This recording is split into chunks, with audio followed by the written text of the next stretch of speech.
தன் தாய்க்கு காய்கறிகளை நறுக்கி உதவி கொண்டிருந்தால் ஒரு சிறுமி.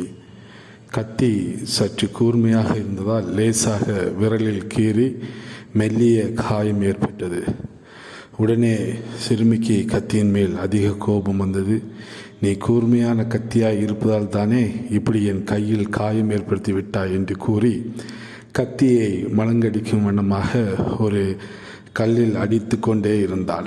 இதை பார்த்த தாய் மகளிடம் நீ செய்வது சரியான காரியம் அல்ல என்று கவலையோடு கூறினார். அதற்கு சிறுமி, கத்தி மழுங்கிவிட்டது என்று தானே கவலைப்படுகிறீர்கள், நான் உங்களுக்கு வேறு கத்தி வாங்கி தருகிறேன் என்று கூறினாள்.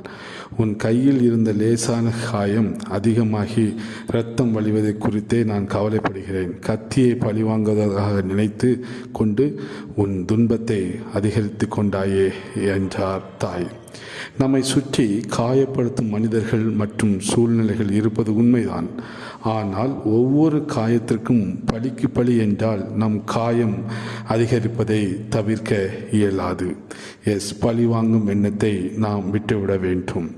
வேதத்திலே ஒரு வசனம், ரோமர் 12:19 பிரியமானவர்களே, பழி வாங்குதல் எனக்குரியது, நானே பதில் செய்வேன் என்று கர்த்தர் சொல்கிறார் என்று எழுதியிருக்கிறபடியால் நீங்கள் பழி வாங்காமலும் கோபாக்கினை இடங்கூடாமல் இருங்கள் என்று வேதம் நமக்கு கூறுகிறது. ஆம், நாம் வரக்கூடிய இந்த கஷ்டங்களிலே பழிக்கு பழி வாங்கும் எண்ணத்தை விட்டுவிட்டு நம்முடைய ஆத்துமாவை பாதுகாத்துக் கொள்வோம்.